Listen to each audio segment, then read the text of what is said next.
Running fans, jumping fans, throwing fans, all around athletics fans. Welcome to Talking in Ovals. I'm Alex Cuesta. Partner in crime over there is Dave Hyatt with his swag from his new school. What's going on, Hyatt? Not much, man. What a crazy emotional weekend for this sport and week in general. We had some really, really fast times, and then obviously, we'll get into it in a second. But the tragedy that took place yesterday. But yeah, just a lot of crazy things going on this week. Yeah. Yeah, I mean, it's been between Milrose and sections over in Jersey and things like that, and sectionals in New York. Like, there's a lot going on in the world of indoor track and stuff like that. So we're excited to get into it. Before we get into all the fun stuff, give us a like, share, follow, subscribe, 5 stars on Spotify and iTunes. Spread this word of mouth. Find us on the socials at the Alex Cuesta Show. For those keeping score at home, today's Monday, February 12th of 2024, episode 75 of the show. And, we're just keeping on rolling here. We're having a great time what we're doing. So before we jump into this week's show, I want to give last week's show a shout out. We had the head XC coach from Northern Burlington and one of the great female distance runners in New Jersey, an 11th grader from Northern Burlington. We had Coach Ryan Rafferty and athlete Lilia Gordon, who had an incredible double at the sectional I was there this weekend. 1,632, winning both of them. So that's, it's all talking novels. We bring the luck. You come on our shows, you do great things. That's just how it works. So far, we have seen that. So, it's been proven time and time again. So that is what we do over here. Little things to get through. We want to send rest in peace to Kevin Kiptoom. Out of all this excitement going on this weekend in the world of track and field, we got tragic news. Best marathoner on the planet, 24 years old. Kevin Kiptoom tragically passed away in a car accident. Him and his coach, and I believe one other passenger, were in there, and the whole track world felt it, the whole running world felt it. So we just want to send our condolences, and that's the only thing I could say. The reaction on X and things like that and Instagram says it itself. Dave, you saw a lot of it too. You were the one that kind of brought it to all of our attention. Yeah, it's just an absolute tragedy. I mean, 24 years old, in the absolute prime, or not even in his prime yet, of marathon running. He just seemed to just have this knack to just really, really compete and win. And it's just going to be sad that we won't be able to see that anymore. Yeah, and he had the record. It was 2 hours, and that was on a marathon actual race where, Kipchoge did it in a rabbit style with the sub 2, but we were really poised to see a legitimate sub 2 hour in a race, which is unbelievable. But I mean, the Olympic marathon's not going to be the same. He was the preemptive favorite, and we know marathons are unpredictable, but just he was somebody in his prime, and we all feel robbed, and obviously it sucks for everyone. So just want to send out our condolences, and hopefully, the Olympic marathon will be great in his honor. That's really the best thing we can hope for. Yes. So jumping to a few more things. We'll get back into the positive a little bit here because we want to have an upbeat, fun show now. Manchester Township boys with the three-peat. This year, the expectations were, they lost a good amount, but it was a ridiculous team effort. Joe Keurig, who won 2 events, Brian Swain with the pole vault, these shot putters with 3 people scoring. Yep. It's just an incredible all-around effort. I'm missing people there, but Will Ashton in the 16 and a 32. Will Ashton 16 and winning in the 4x4. They won the meet by 0.32 seconds, beating the team in second place. It was a 1-point victory, and they dropped the baton. Yep, dropped the baton. That's why you always pick it up and you finish the race. You don't sulk. You don't feel any pity for yourself. You grab it and you finish because you never know what is going to happen. Exactly. So shout out to Coach Griff. Shout out to those boys. We'll be having a few of those boys on, I believe, next week. So nope. 2 weeks. 2 weeks. Good. That's why you're here, because I'm dumb. But shout out to them. We're pumped for all of them. Obviously my alma mater, Dave coached there, and our guest today also coached there, but we're not getting to her yet. She's going to wait. But so we want to jump in quickly. We're going to run through these PRs because we have another bunch, which we love. Our friend Tom Figueroa sent us more from Red Arrow Track Club over out in Michigan. They were at the Saginaw Valley State University Distance Festival there. Senior Alex Moyer ran the mile in 4:53.92, and then senior Shea White ran the mile in 4:39.81, and also doubled in an 800, 1:56.98. So a monster double for Shea there. And then the girls, eighth grader Audrey Klein in the 1600 ran a 5:42.79. Beatrice, I'm going to butcher your last name, Perichetti. Hopefully I did it well. Let me know if I sucked or not. She's a sophomore. She ran the 1 mile in a 5:47.35. Elena Figueroa Jr. ran the mile in 5 flat .05.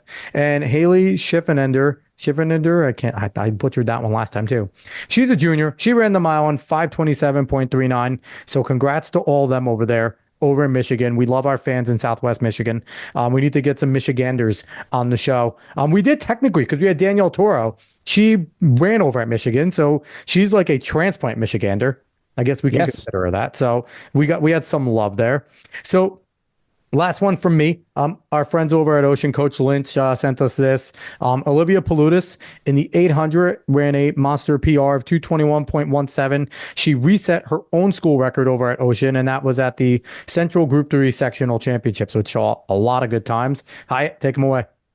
All right, I'm going to continue with that same meet where I am teaching now in Manasquan. We have the 1600 Central Group 2 champ and Angelina George running 5:10. She also came back in third place in 2:18. Kat Keith ran 2:21 to get fifth place in that 800. And Charlotte Stroff with a new Manasquan indoor 3,200 meter record of 11 minutes and 45 seconds.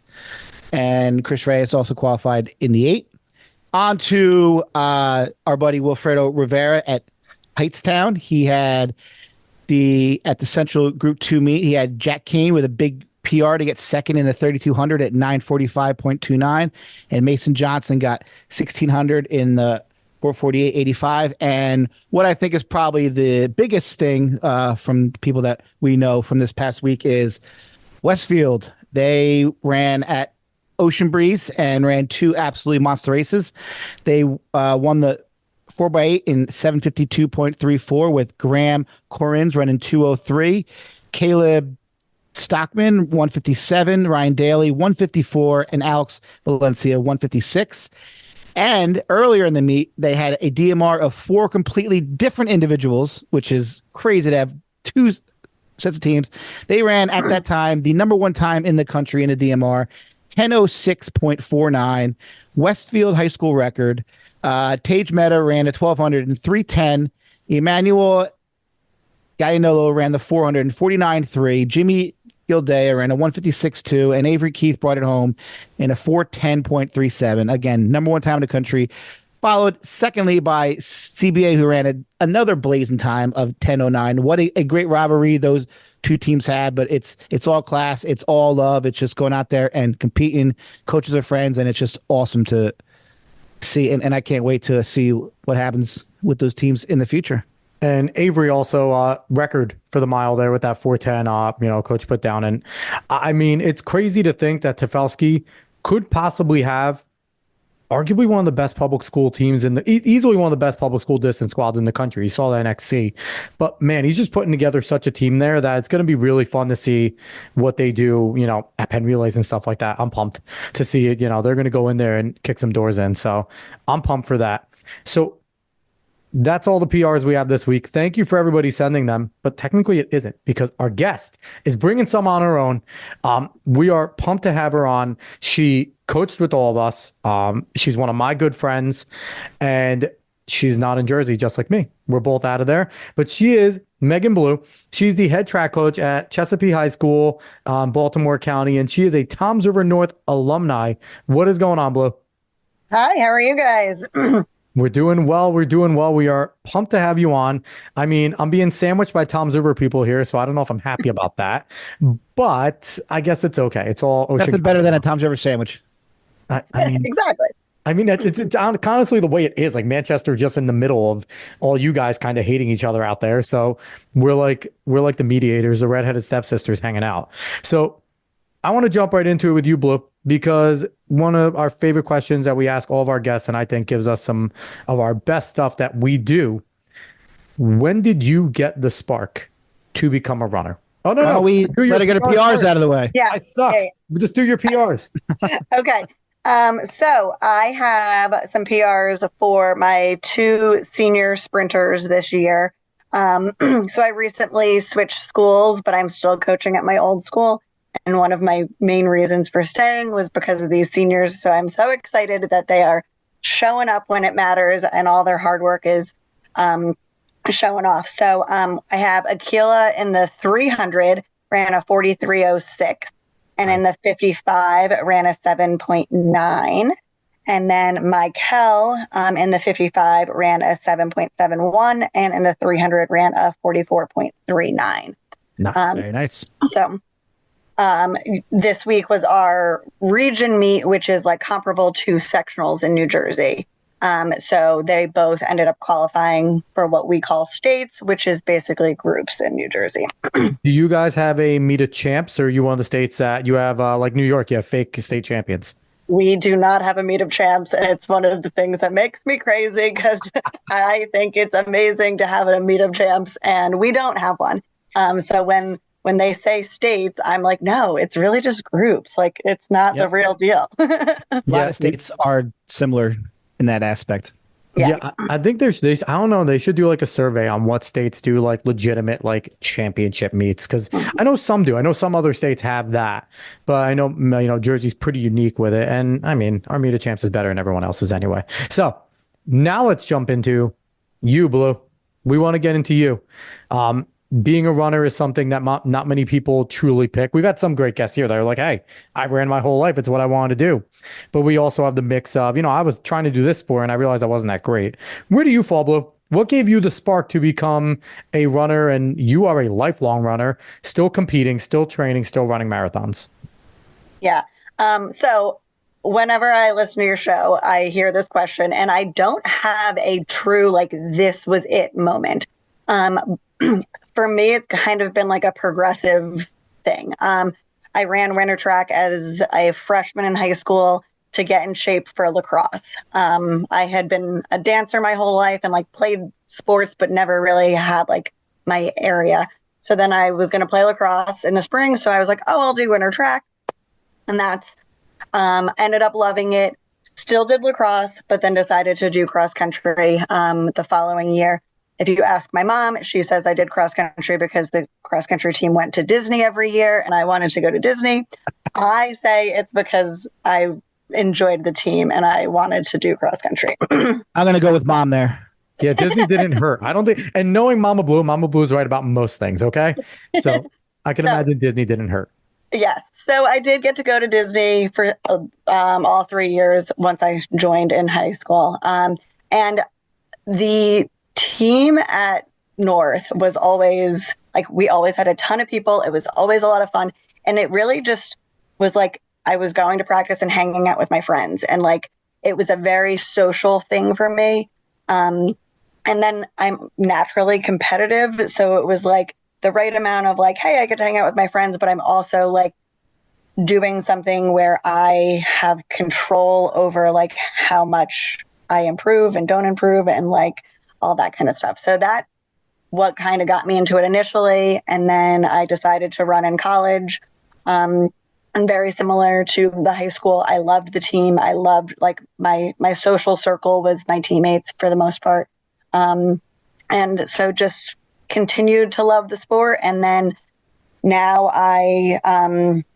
since I moved to Baltimore, I joined a team here, Falls Road Running, and that has like kept the love there also. I have some great friends that I run with regularly. I just did a run with a bunch of them yesterday, which was a lot of fun. So it really has been, like I said, that combination of like the social aspect, but also my competitive edge kind of coming into play. It's fun too when you talk about, because we graduated the same year of high school and stuff like that. So we went all through Dave. When Dave was there, South was like the best Tom's River school. Like they had a really good team there. When we were around, at least on the boys' side. Yeah, when we were there, it was like for me with the guys, it was North and East were stronger. South wasn't as good. And then I was just kind of fitting in there somewhere, racing against all your guys. how was it going to school at that time? And like, what was your highlights with like your girls, running in high school and things like that, running in college? What are some of the fun highlights that you had? So I was kind of like a middle of the ground. Like I was not one of the top runners. I in cross country, it's the top 7. I was normally 7. Like that was kind of where I was at. Like so, I was on the team and I was on varsity, but like I wasn't anything special. But I just remember having so much fun with the team, and even though I wasn't necessarily the one like scoring the points and doing like, we just had so much fun. Whether it was when we were in Disney or we won some county championships, we won some like. So again, I wasn't the one scoring the points, but it was just a lot of fun to be like around that kind of program and that kind of success. Who was coaching then? Was that Ichibo or? Yeah. So Ichibo and then Whitehall, who you guys Whitehall. had on this summer. They were my 2. Yep. She's great. So, but we do always say, like, we've said this before, XC teams especially, you're as strong as your last varsity spot. So it's like you being there, like, I could imagine there were meets where you definitely stepped up to like the 5th spot when you needed to and things like that. So success isn't only like you obviously need to have good leaders, a good top 3 in order to be good, but don't discount yourself. Absolutely You're not. varsity, you're only like, there's a reason why there's 7 runners on varsity, right? If you have a strong 7, then you have a good team. So how about college? What was any fun highlights, any things you can remember in college that you can reveal without your athletes making fun of you? I, kind of a similar situation in college. My team was good in our conference. Again, I was like the 7th runner for the most part. We were in the Capital Athletic Conference. It was Salisbury's Division 3. But we were either won the conference or were competing very close every year I was there.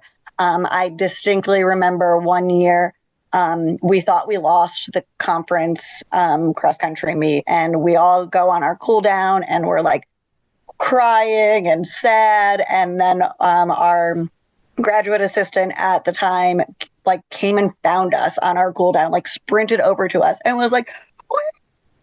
And like then we all start crying again. So we went from like this, we thinking we lost to winning, and like it was and it was Halloween weekend, so we then went like back to Salisbury and celebrated, and that is probably, when I look at college, my most fun day in college was running that race, winning, and then like hanging out and celebrating with my team.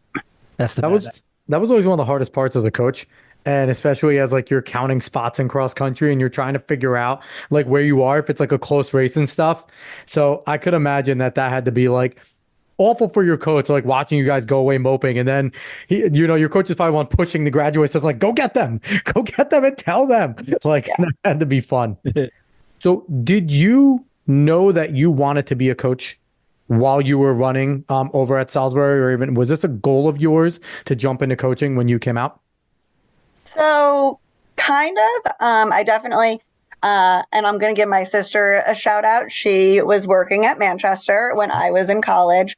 And I was an elementary ed major. And I wanted to teach elementary. And she said to me, like, sophomore or junior year, you should really do secondary. You should be a high school teacher, because then you can coach and you can, like, I just think that would be a better fit for you.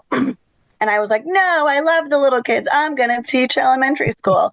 And then when I graduated and I came back to New Jersey and didn't get an elementary job, so I was substitute teaching at Manchester, which is when I ended up coaching with you guys. Yep. My sister was right. Like I did enjoy coaching, and I loved it. Like that was my first experience with it. And then I ended up wanting to teach high school, and I haven't left high school since then. So, that desire to want to like coach and still be involved in the sport, definitely was there, when I was in college, and has not stopped. Love it. So what have been some of your fun memories as a coach now? As you take it out, as you're in Manchester, you're over at Lakewood as well, and you've had a few stops. What has been some of your best memories with what athletes have done and accomplishments they've had? Yeah, so I volunteered at Manchester with you guys, but then my first year teaching, I was at Wall High School. And both head coaches, boys and girls, left that year. So I was a brand new teacher, and they're like, here's the boys head coaching position. And I was a 24-year-old. Yeah, I was a 24-year-old female that just became the boys head coach. And I was like, but it threw me into it, but I loved it. It was an awesome experience. And we had some success, but it was also just I had a great team. I had a lot of fun with them. And it solidified the decision to go high school and continue to coach.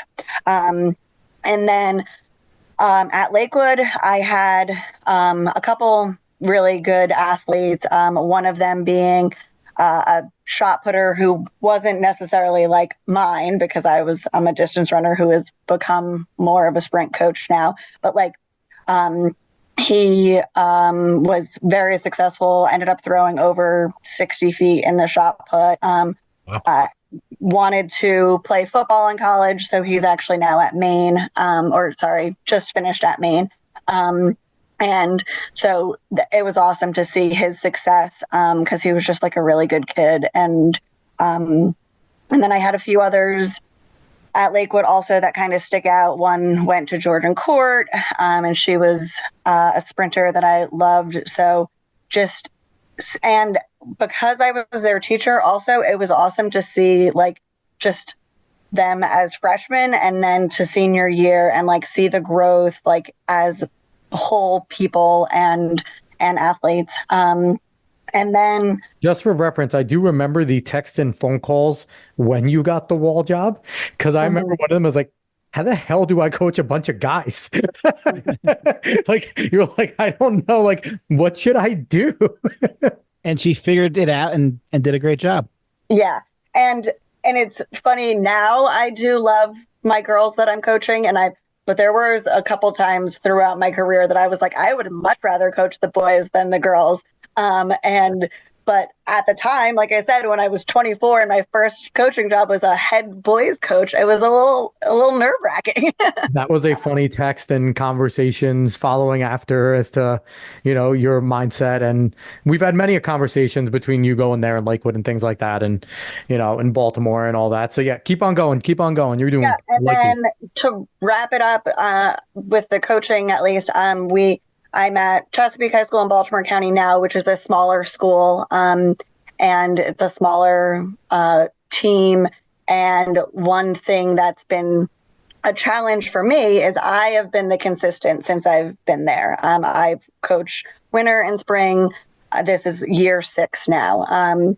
But every season I've had a different coach with me until last year. The coach was there for both winter and spring last year. So I was just trying to create a program, and I was getting oh, we just need a body. So here's this football coach or here's this soccer coach. And so that's been a challenge for me, is to kind of create this program by myself in a smaller school with not the experience I had in high school, which was the huge team. And so how do I recreate what made me fall in love with the sport in a totally different situation? But I've loved the kids all the same. Yeah, no, it's true. I mean, a team's only as good as all of its coaches, because every coach is so important in every content area. So it's super beneficial to work with coaches that you trust and love. And that's why you see teams like Manchester or these other teams who have had coaches in place for a while have continued success, because it's all about character and you build this whole team structure. So it's definitely hard if you're there. Plus you were in a whole different state. You didn't know any of the other coaches. So you're kind of there by yourself. But yeah, the importance of having people that are like-minded coaching with you is so huge. Yeah, and that's definitely been a challenge for me to not really have that. And last year when I started, or I had a coach join me last winter, and then spring, and then we actually coached AAU in the summer together. And it was the first time since I've been in Maryland that I actually had a coach where like we really clicked. We coached well together. We had the same like mindset and expectations, and the kids vibed with us well. So that made a huge difference last year. And he'll be back with me in the spring. So I'm excited to have that back because yeah, I'm trying to create this, like I want it to be fun. I want them to come out. I want them to compete. I want them to work hard. But if I don't have a counterpart kind of supporting that, it can be challenging. So my girls that I already shouted out, they've been consistent and working hard. So so it's good to see their success now. I could imagine the challenge that it would be where, like, you're not only trying to train these athletes, but you're also trying to, in a way, train other coaches, right? Because if they're just stepping in to help you out, they're now looking to you as the veteran track coach, as the veteran XC coach to like give me tips and pointers or what should I do here. So now it's kind of like you're the coach, but I'm almost helping you run both programs until you really get your feet wet and understand, like, here, read these track books, like try and figure out how to do workouts. I'll help you. And until you do it, until you design workouts, I haven't designed many, like I've been a lot of assistant coaches and helping out. I've done few, but like, until you do it on a consistent basis and try to get athletes from like, early season, mid season, championship season, peaking at the right time for 3 seasons at times, some XC indoor, outdoor, like, it is an absolute science and a challenge, and everyone's different. So that also makes it so, you were mentioning, going from state to state and things like that. And one of the things that we wanted to talk about was the differences in being, in coaching in different states. Like, you obviously coached in New Jersey and now you're in Maryland. You mentioned, competing at North and even coaching at like Manchester and things like that. So what have been all the changes and differences that you have seen from like state to state, school to school that you kind of want to bring up? And I do have to say, you did scold me at one point not too long ago because we were on the podcast complaining about flat indoor tracks and things like that. And then you texted me and you're just like, our lone indoor track is closing, so shut up. Yeah. So growing up in New Jersey, like I said, I did some sports as a kid, but but Tom's River is all sports all the time, crazy sports. There's a lot of like money invested in sports. There's lots of like parents take it seriously, kids take it seriously. And this is like across the board for sports. And I haven't necessarily felt that same like energy in Maryland. Yeah, there are kids that take their sports seriously and whatever. But coming from Tom's River, like it just hasn't leveled up to that. And then when talking about like facilities and things like that, yeah, our indoor track season happens at this indoor track that's in Baltimore City. It has an all-purpose floor surface, not a track surface. It doesn't even have lanes all the way around. So they run the 300 and they cut in after like 100 meters. It is a 200 meter, but it's still, yeah, not track surface, not lanes all the way around, and if we do want to, or like go to another facility, the closest one is like down near FedEx Field, which is near DC. And we can do that, but that costs money. And that's not always like, there's not always money in the athletic department to send us to meets like that. So unfortunately, most of my athletes spend their entire season competing on this terrible indoor track, which is why these girls ended up running so fast last week, because they finally ran on a real track and got to wear spikes and got like, but yeah, there's not really many places to compete on a real track around here. And if we go, it's tough to go out of state because there's just regulations behind that. So I would take the bubble, Ocean Breeze, the Armory. I don't care. I'd take any of it over the facility that we're working at. So We have to get our friend Patrick Bugansky, he was on the show from ATT Sports, to go down there and start laying down some indoor tracks for you guys. yeah, I would. And one of my best friends used to coach at Morris Hills, and she would complain about, oh, we're at the bubble again. Oh, the bubble, the bubble. I'm like, I would take the bubble, like in a heartbeat. I want the bubble back. People always shit on the bubble, but man, it is for what it is. It is an unbelievable place. I was there yesterday for the first time in a while, and I'm like, just the fact that you have a 200-meter. I mean, it's flat, but it's fast. I mean, like kids still run fast. Like it's to have it. It's been an absolute blessing. But they are going to resurface it, I think, this coming summer. So hopefully they'll add a little bank or something. But And we remember going to Princeton and Red Bank and having to go to the Jersey City Armory when it reopened. Of course, Drew Like, University. I don't think we went to Drew. You guys might have went, but we did. Generally, it was Red Bank, and then when the bubble came around, it was like, oh, we don't have to go to Princeton anymore. Princeton sucked. You were like back in the stands. You couldn't see the race like when it was on the far side. The warm-up area sucked. Like, you know, the bubble You couldn't wear spikes. Couldn't wear spikes. We couldn't spike up in the bubble in the beginning. I didn't think we were. We let that. We had to wear waffles still. No. It just had to be eighth pins. Yeah. Oh, yes. It was smaller. It had to be a little smaller things. Yeah. And they check every meet still, just so that they can preserve the surface. Can't blame them for that. Like, No, they might want to do that. So not at all. So give us a little more. So, after you're done yelling at us about us complaining, and unfortunately, we will still whine and complain because us, a bunch of 100% whiners. But give us a little bit insight of what it's like to go from like state to state coaching. From what are the differences that you've seen coming from New Jersey and now being in Maryland in terms of what each state's like compete, like run, like are there different events? Yeah, and things like that. Yeah. So there are some different events. So I shouted out the girls in the 300 because our sprint events are indoor, are the 300 and the 500, which is interesting. There's no 200, no 400. We have the regular like relays, but it's a 300 and a 500. So that's definitely different. There are still a lot of like fast and talented kids here. And hopefully they're on teams that get to go and run on real tracks so that they can show off their talents. But like, there's still a lot of good athletes. But I think one of the major differences is like the financial aspect. Coaches get paid better in New Jersey.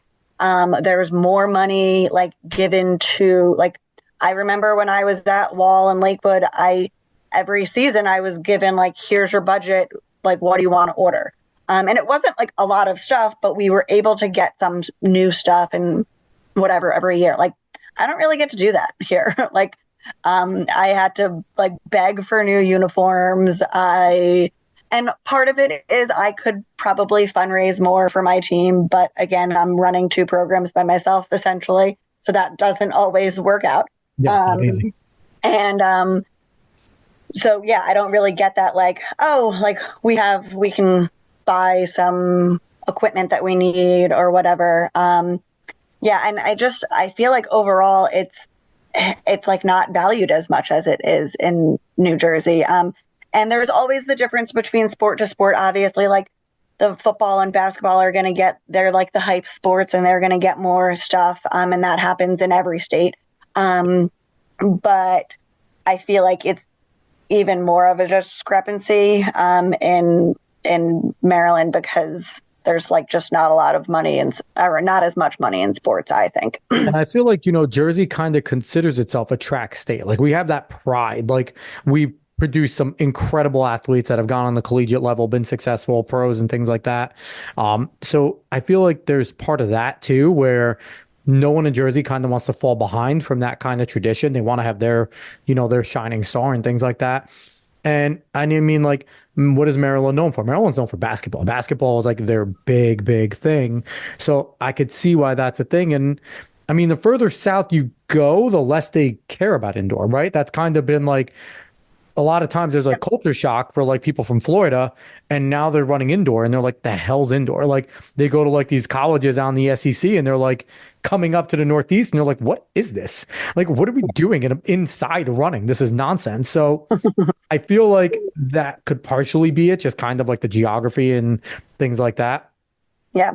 And so lacrosse is obviously huge in Maryland also. So when we're talking spring sports, like that takes priority to everything.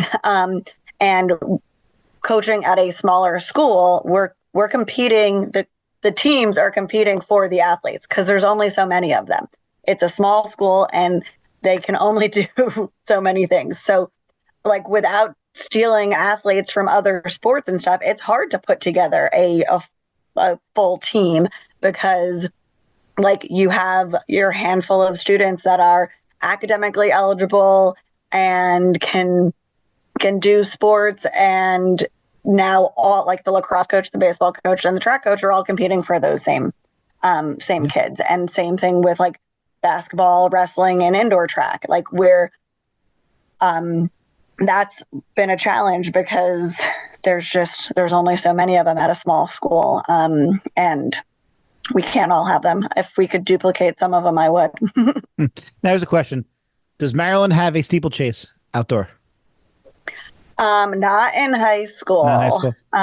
Yeah, I ran steeple when I was in college, so I did run it in, but not in high school. They also don't throw the javelin. Really? Yeah. Do they have a weight throw down there? Because New York has steeple and weight throw. I know New Jersey, so they don't have it in Maryland either. Now, no, in Jersey and even in New York, track and field's considered a non-contact sport. So you're technically allowed to do track with a contact sport. Does Maryland have that where they could technically do lacrosse and come run meets? It's so hard, though. It's so hard, yes. I wish they could, but I don't think they can. And if they could, and I've been missing this for 5 years, I'm going to be kicking myself. You need to go look at the bylaws. But I don't think so. So that would, I mean, it would be tough to do that, but like, there's a kid right now who plays basketball and baseball. He's a senior. He did summer track, AAU summer track, but he's never actually ran track for school because he does basketball and baseball. But he would like, if there was no basketball practice or something, he'd come out and like run workouts with us. Probably not like technically allowed, but whatever. Don't say that, Blue. Don't get him in trouble. God. But like that's the type of kid where like I wish that I could have him on the track team, but I'm not going to steal him from the sport that he has been playing his whole life or whatever, you know. No, steal him because we've had some of the we'll learn to athletes. We've had some of the greatest athletes, like Andrew Valman, Manchester's finest, was not a runner until Coach Musoff was like, "Stop doing what you're doing. Get over here." And we know no one says no to John Musoff. So, but no, steal them because we even had the great Johnny Gray was like, "I wasn't a runner at all." And then in a year he goes from like 210 to 152. So it's something insane. It was ridiculous. So, steal them, especially small schools. Theft every single one. They would steal them from you in a heartbeat. Yeah, don't be the tracky one that'll sit down and be like, "No, don't come here." Be like, "No, come triple jump for me. You can dunk, come triple jump and high jump. You'll get a scholarship here. Everyone can dunk in high school. People can't jump 44 and triple. Get over here." Like yeah. So yes, that's our advice. Talking Nova's advice: go steal other athletes, pillage all of them, pillage them all. So we talked about state to state. You kind of mentioned the small school that you have to deal with there. How's that been like going from you were over at Wall, Lakewood, and now in Maryland? What has that been like? Differences in like schools? Has it been tough to kind of like create cultures where you need to or adjust to certain cultures? Because I feel like that's a huge part of any athletic program, right? Is the culture that is set. Have you found that that's been kind of an adjustment, a tough thing to do go from Wall, which other sports, right? Wall like sports to Lakewood to, where you're at in Chesapeake. How's that been? Yeah, that's definitely been a major challenge. Because like I said earlier, like I'm trying to create like what made me fall in love with the sport in high school, that team camaraderie, that like, yeah, it's fun, but we're also working hard and it's hard to create that because I was talking to a coach from New Jersey recently, and he was saying he was always quantity over quality because the quantity could turn into quality. And like, so you try and get as many kids out for the team as you can. And like, eventually a few of them could end up being stars, like, but just getting a lot of them out. And that's really hard to do at these small schools. Cause like I said, we're competing with other sports and there's only so many kids. So it has been very tough to like create the vibe that I had in high school, but in a smaller school. So, well, I mean, even here, being smaller school, because I've coached mostly like the group 2 level. It is harder because the injury aspect. Like you lose one kid, it could ruin your whole season. Whereas sometimes the larger schools do have that luxury to, all right, like we can sustain this injury longer. So it is harder, but that's why you have to marvel at like Coach Griff or what Coach Baker did at Haddonfield. It's he since passed, but it's amazing to see that these small schools can build these. So it can be done, but it takes a lot of work, a lot of planning, and it's all about culture. Uh-huh. And now, Blue, you've always been a distance runner. All three of us here are distance runners, right? Uh-huh. How has it been transitioning to coaching sprints? Because I feel like being a distance runner, the moment you start training, you've agreed to enjoy pain, and it's just something that it just comes with the territory. Sprinters, a lot of them are God-given talent, and you're just tweaking them and trying to teach them like, hey, you might be fast, but that champion over there is fast and works their ass off. Like, and sometimes it's tough to get through to high school kids, especially if they are good at dual meets, especially if they win a few invites and they're competitive and they're doing it off of just what they have. How's that transition been for you from being a distance runner, from being, a seventh runner on cross country teams, which means you're gritty, you work your ass off. That's always been your style. So how has it been trying to translate that to sprinters who are, generally much more God-given talent based? Yeah. I have had to become a sprint coach just because I really haven't had distance runners. Since I've been at Chesapeake, it's 95% sprinters, and maybe once a season I'll get a distance runner. So but I've always loved like watching sprints and I love the technicality of it and but you're right. It's like there are kids that are just like have it, and then there's ones that don't, and it's harder to do like what I did as a runner, which is like put in the work and you'll see the progression as a sprinter, because sometimes it's just like you got it or you don't. And we used to drop seconds. You got to be fast. We used to drop seconds in our races. Where sprinters, they're dropping point something, and that's sometimes a little tougher to kind of put in paper with kids. It's like, no, this was a great race. You did PR. Yes, it was 0.1, but it's still really good. Like, it's hard. Like, I can't imagine that.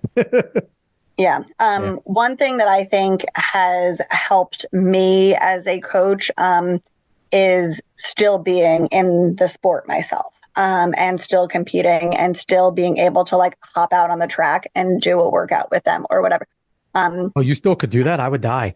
I've had, yeah. I wouldn't be able to bend over and lace up my shoes at this point. So, but I think there's like a huge like respect factor from the kids when I'm not just giving them a workout. I could jump in it with them, or I'm doing my own workout after practice, or like I'm still doing it myself, which I think helps in that like trying to motivate them to push themselves. It's like I'm not just like the coach that's talking and like, oh, you need to do this and you need to do this. Like, no, I'm doing X, Y, and Z, and like I'll hop out on there and run a workout, or and I think that style for me has really helped in the motivation factor, at least. Can Coach Blue still come out and drop a sub 7,400? What do we got? No. I don't think don't think I ever ran sub 70 even in my peak. I was trying to think what you could run. I was like 70, 75. Which one should I go with? Probably closer to 75. So I want to switch a little gears here because you, you're a coach, you're a teacher, but you switched careers from teacher to counselor, which congratulations, you just got that job fairly recently, which is awesome. That obviously plays a different aspect, right? Because now you're delving into a little more of the mental psyche of students being a counselor. And mental health has, over the past, I want to say probably decade now, it's gotten a lot more attention. NFL does the My Cleats, My Choice, and a lot of athletes choose to bring up that, the mental health aspect of things. How have you seen the mental health of athletes, progress since you've been a coach? Obviously, you could talk about COVID because COVID affected a ton of kids. And even back to when we were athletes and things like that. What has been your, view on the mental health of everything going on right now? Yeah. So when I was at Lakewood, I started to think that I might want to go counseling route. And initially my reasoning for that was I wanted to help provide opportunities and resources for kids that might not have those opportunities or resources without athletics. So that is what initially I was like, oh, I want to be a counselor because I want to help them in this process. I think every high school should have an NCAA specialist counselor who helps with the whole process of making sure that you're NCAA eligible and making sure that you helping with all the steps to hopefully do sports at the next level. That was my initial. You don't want them to hide the clearinghouse like they do on everybody and then drop it on you randomly. Like, hey, do you have your clearinghouse set? And you're like, the hell's a clearinghouse? I don't even know what that is. Yeah. So, and unfortunately, I would see kids that had the athletic ability, but didn't have the support to get to that next step. And so that was why I initially wanted to move into counseling. And then as I'm deciding if I'm going back to school, whatever, I realized that I think that the mental health aspect is really, really important. I think I'm really happy that it's being talked about more. But there's a lot of things that athletes go through that mental health wise that I really think they need the support. And just like most schools have an athletic trainer, and it's you're injured, you go to the athletic trainer. Well, if stuff's going on mental health wise, you should have somebody that you could go to. Yeah. I think it should be just as regular as the athletic trainer to go to your counselor or whoever it may be. And there's just so many different aspects of being an athlete and how and the mental health aspect. So I mentioned it before, I was a dancer turned distance runner.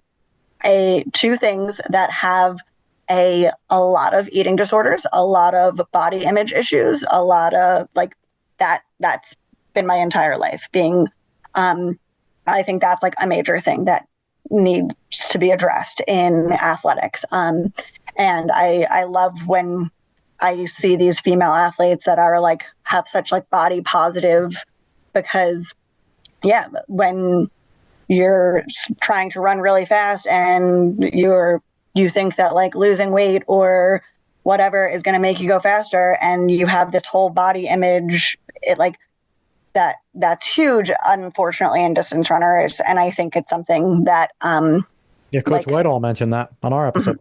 Yeah. So that's one aspect of the mental health that I think.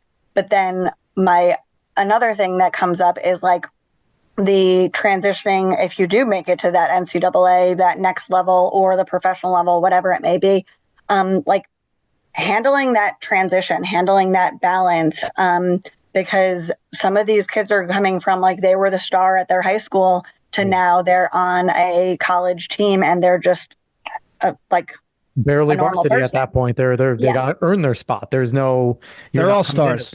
Yeah. Everyone there, is a star. Yeah. So and then obviously transitioning into college in general is like there's a lot to handle and balance and whatever. But then when you put that pressure of being an athlete and the expectations of being an athlete on top of the normal transition into college pressure, I just feel like there should be more support in that area. And like I navigated it well as a college athlete, and I know other people that have also, but it's tough, and people don't make the transition easily. And then like dealing with injuries and stuff like that, or like being cut from a team or whatever, like going from this is your whole life and this is where you're investing all of your time into to like, hey, now I can't do it. Like whether it's injury and you're out for a little while and coming back or like for good. But like, how do you deal with that part of like that you no longer have this sport? And for me, running like is my happy place, and like the endorphins and all the positive things that come from it. Like if I'm away from it, that like does take a toll on my my mental health and my happiness. And so I feel like athletes are a specific group of people that need more support in that mental health area. But they also spent their whole life being like, you're tough, you're strong, persevere, push through it. Like, yeah, that's great. But sometimes you need the support, and like just allowing that to be more accepted so that they will seek the support if they need it. So how much also do you find, because you are dealing with high schoolers a lot, and mental health is definitely a hot button thing right now. Like I work with a lot of high schoolers in my current job, and every kid I go to tells me they have panic attacks, anxiety, and depression. And I'm going to look at them and I'm like, you probably don't. You're going through puberty. How much is that sometimes where you just have to sit there and listen, and you as a counselor, you have your professional opinion. You're obviously not, a psychiatrist or psychologist, but you have a good background in a lot of these things. How many times is that kind of walking that rope with some of these athletes and high schoolers where it's like, that's, a legitimate concern, what you're saying, or you might just be having puberty. This isn't necessarily like it's anxiety caused by puberty. Like that pimple on your face did not ruin your day. Like that's what we're dealing with in high school. So how much do you find that that's also a balance, and how is it to walk that tightrope also as a coach with these athletes where you want to push the right buttons to get them to work hard. You want them to be tough. You want them to fight through things and mental blocks, but at the same time, taking care of them so it's not detrimental. Like that to me seems to be like a balance. It's hard to strike. Yeah. It's definitely like a fine line in like, yes, sometimes they are really going through something but sometimes they just need a space to talk or a supportive person. And, what I did in my internship, I did a counseling group with just athletes. And what it allowed me to do was create a community of athletes that like get each other and get the pressures of being athletes. And, but they felt comfortable like talking about what's going on. Like, is it that they're so busy that they have no time and they're trying to balance all the things? Or is it pressure from a parent or a coach or themselves, or like, and just creating a community where they felt comfortable talking about these stressors, but then also like realized like that they're not the only ones going through it, and that like, and just creating the space to talk about it, and kind of taking away the stigma of like, yeah, you don't talk about mental health, or you don't talk about like all that, like you just push through it. Yeah, like I do want you to push through it, but finding that balance of like creating a support system so that you're able to push through it. Yeah, and it's so big, and not just with athletics, just with that, kids in general. Like my daughter's 14, and I'm starting to see all these things, whether it's because everything's out there on social media. Like they have so many different things that they're fighting for this image that they want to have that we didn't have to as kids. Everything's out there for everyone to see. So I think it's great, but yeah, like I do think maybe sometimes that athletes might need something a little more because sometimes, they do have different, maybe a little few more expectations or pressures on them that maybe your average student doesn't have because of their athletics. Listen, Dave, that MySpace top 8 was really, really pressure. Okay. That was a lot. If you weren't on a top 8 of your friends, that was bad. So was the Ocean County Observer when I was in school. That's true. I didn't have social media. Yeah, and the social media aspect, like across the board, I think is really tough because there's no escape. If there's drama at school, and this is not just athletes, just high schoolers in general, if there's like when we were in high school, you could like go home and kind of avoid it, or like but now they are literally carrying the drama with them because it's on their phone, and they have no escape from it. And we need to encourage them, unfriend these people. Like there is the whole entire, and I get it. I'm not in high school right now, so the pressure is probably like up. Yeah, it's like it's crazy. But it's like telling these kids and like making it okay. Like, no. If that person sucks, unfriend them.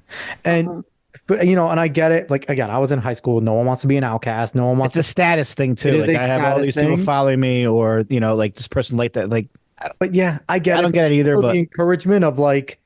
Like I said, I deal with high schoolers all the time, and I'm like, who's usually the coolest kid in high school? It's not your big jock.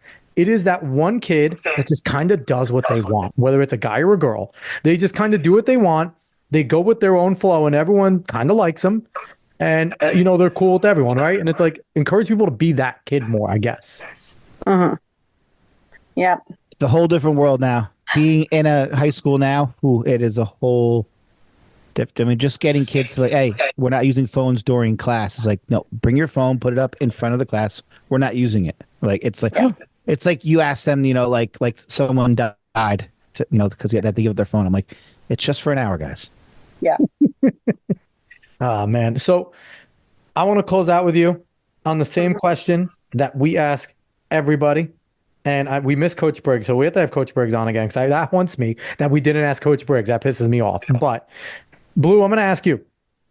We've been around this sport for a long time.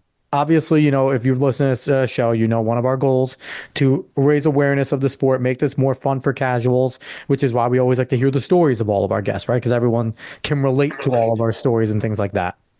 So if you had a magic wand and there was anything you can do to kind of fix this sport, to make it more watchable for casual fans and make it profitable for people that deserve to get paid for how good they are, what would you do? That's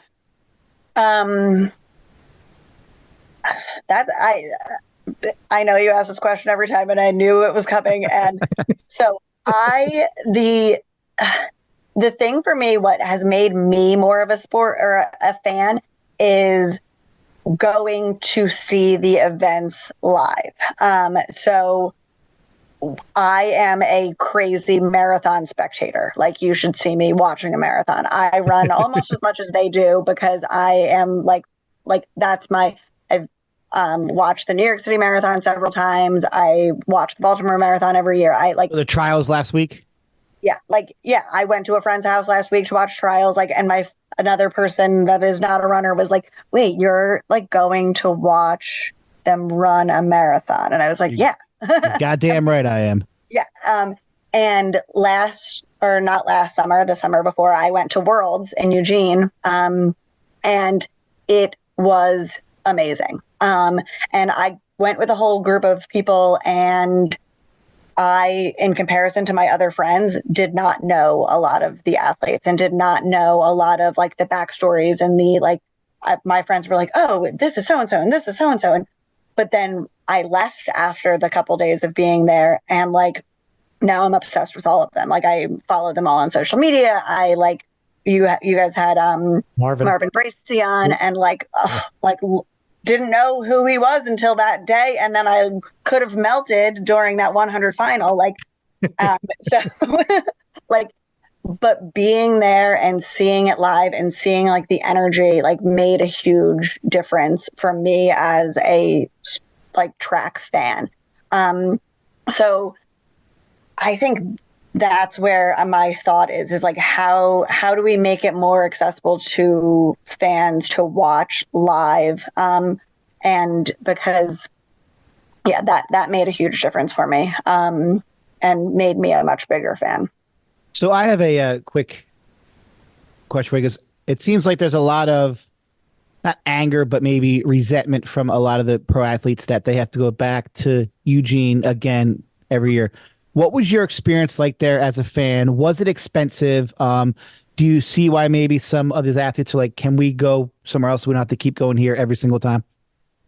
Yeah, it was definitely expensive. Like tickets were pretty expensive, and you had to like buy them for each session, like the morning session and the evening session. And so I was there for 3 days and I needed 4 different tickets, and they were probably like $100 each or something, like, but it was amazing. It was worth it, but it was definitely expensive. And beyond track, like there's not much else in Eugene. Like it's just, so you're kind of limited to like hotels, Airbnbs, things like that.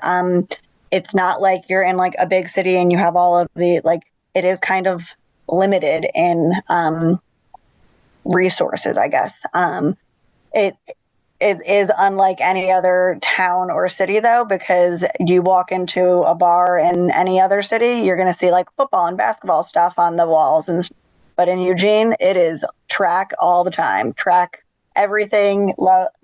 So I got to get out there, man. I love that about the town, is that it is track town there. That's not just a nickname, like it is. And so I can see both sides of it, like where I could see the frustration of it only going there and the expenses and things like that. But the environment when you are there is pretty amazing, that I don't know that you could recreate that in other places. Right. I just think it's crazy that, some of the athletes going there, we probably make as much as they do. And I couldn't imagine like having to travel all of these places and put out your own money. Some events they do pay for the, we had the skinny from Eric Sawinski when he came on about how some of that stuff works. And it kind of sucks. Like, so, I think that, what you said, and we mentioned it a bunch of times on the show, like we need to figure out ways to get a real circuit in the United States where we can truly pay these athletes. And I think Clayton Murphy said, if we had a United States circuit where they were guaranteed $50K for like 6 races, he's like, I could tell you probably every American outside of maybe Sydney and Noah Lyles would take it. And it's pretty crazy because he's like, the ones with the big deals, they probably do what they want. He's like, but everyone else would go there because it's guaranteed money. Yeah. You can map out your races. You can make a training plan. Like that's all there. And it's like, so we need to figure out a way. Blue, if you know anybody with deep pockets, let's go make a track series. And one other thing I was just thinking, I think you guys have kind of mentioned it, and is like, can we make it more like the UFC, or like where, I'm a huge UFC fan, like where you run a certain amount of races, or like, because some fighters fight several times a year and some fighters fight once a year, and like, so the athletes still have control over like how much they're racing, but like, yeah, you have your appearance fee, you have your fight of the night, you have your... You don't race, you don't get paid. Yeah. Shout out to your brother, Brian Blue, and All Star Fitness over there. Everyone go there in Jersey.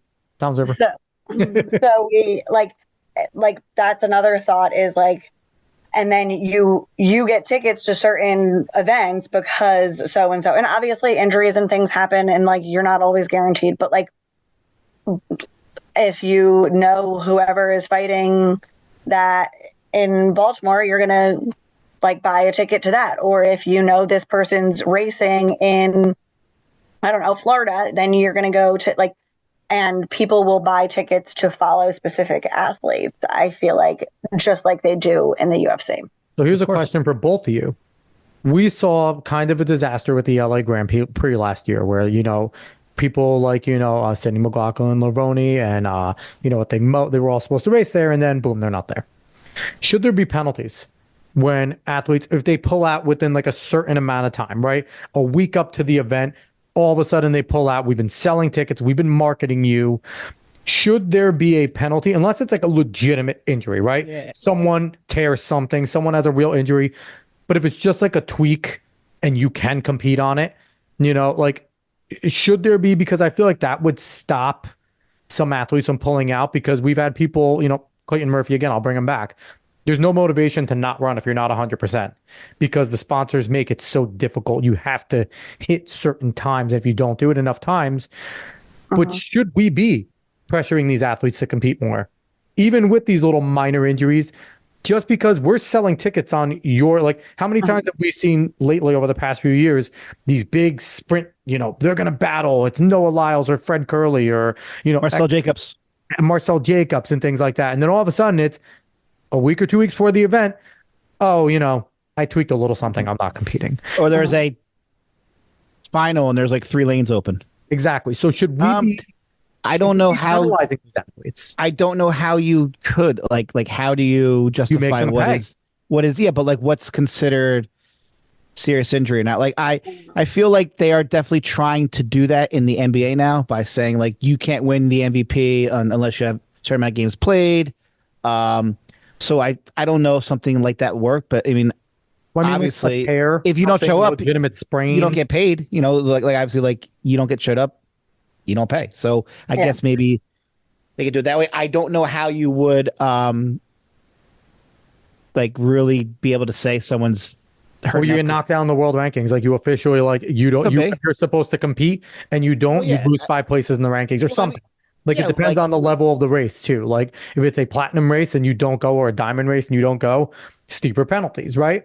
Because that ranking system's there. But there's got to be a way to like, oh, I have a little twinge in my calf. yeah, I don't I'm know. not going to go sprint. Like no, you're But gonna I think do that. but as we know from being runners, you never know what a little twinge can turn into, especially if you have the I'm gonna argue Olympics that. later in the year. So High like school it's and college we competed, and it changes in pros because of the contracts. High school of and course college it does. compete, It's like but every other sport. Like no, because you're in not every going to other sport run they if compete though. I They don't. play in every other sport except for baseball. Baseball, they're a bunch of bitches. I But think the it's Blue, hard. what's your view on that? Should there be should there be some sort of system of penalizing? I I don't disagree with it, but I don't know how you draw that line. I Right. think that's the It's problem is difficult. where are we saying this is a legitimate injury versus this is not? And yeah, and I do think like the appearance, yeah, like you get paid if you run or you don't. Like that is the only way to kind of penalize it, is to have those like appearance fees and stuff.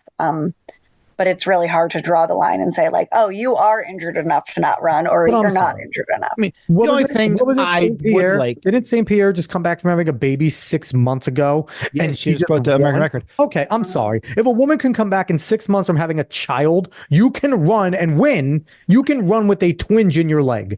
I mean, What I would like to see is say you are sign up to be at a race and for whatever reason you can't compete. I'd like to see you still show up and sign autographs and have the some sort of fan session. So at least the fans get to meet you and get so like I would at least see maybe that to be a requirement. All right, you can't maybe. run, but you're going to be there. The fans are going to see No Lows. They're going to see Sydney, but so you are going to be there, or you get nothing. Well, Shakari was at Melrose, right? And I was think there, she yep. did that. Shakari was there. She and was that there. huge. Ajay Wilson was there. She wasn't running. And shout out to Allie Wilson. Allie Wilson won a big She did. 100. So that was awesome. We love Allie here. Oh, I mean, we got some. I mean, Grant Fisher and Cole Hawker yeah. both breaking the American record in the 2 mile. Alicia Monson getting the American record. So yeah, 2 mile. that's my thing. We see athletes toughing it out and running a lot, and then we see some that don't. I don't know. It just annoys me. I just want to see great athletes run a lot. Well, but I again, the athletes who are running through injuries are the ones who aren't getting paid that much money, so they have to. So again, it's a financial structure. Like the people who aren't like they don't care if they miss one meet. They're still sponsored. They're still getting paid a lot of money. It's the people who have to grind who like I can't afford to be hurt, so they're gonna try. Yeah, that's true. Blue, do you have anything else? No, I feel like that's everything. Yeah. I just want to Go, Dave. really quick, one say, Megan, thank you. It was awesome having you on, seeing your growth from a young coach to now having your own program. It's awesome. It's so good to see. And anybody who watches Flow Track, listen to Phil Grove when he is announcing any meet. He is amazing. And I want to give Phil a huge thank you for mentioning this podcast during the 800 meter of the Valentine meet. Yes. National broadcast. And he was talking about this show. He was a great guest. And thank you. And give him a listen. He's phenomenal. Definitely. And so once again, our guest over here, she is Megan Blue. Obviously a coach with both of us and one of my good friends still to this day. She's the head track coach at Chesapeake High School in Baltimore County. And if you cannot tell, she is uber passionate about the sport, loves the kids, and is a fantastic coach. So, if you want, Blue, you giving out personal training, you should start personal training people to go run. We should do another side hustle. It's not like you don't do enough, Blue. No, yeah, you're right. I don't do any personal training right now, but I have definitely, between working at my brother's gym when I still lived in New Jersey to if anybody that I know that's not a runner but wants to run a race, signs up for a half marathon or something like that, I always will write a training plan or write workouts. And so I don't do it officially. I probably could if I really wanted to, but I don't do it officially right now. I just do it for the love of it at this point. And for reference, Blue can also kick your ass. She was a Muay Thai instructor, so she can also kick your ass. So that's another side of Blue. But again, thank you so much for coming on, Megan. We appreciate it. If everyone liked what they heard, give us a like, share, follow, subscribe, rate 5 stars, Spotify and iTunes. Spread this word of mouth. Look for us on the socials at Talking in Ovals. We'll be back next week with another exciting guest. We always have great guests. And, now after this show, Blue's big athletes are going to go win their state because that's what happens when you come on Talking in Ovals. So, everyone, thank you so much for listening. We appreciate all of you. See you next week. So long.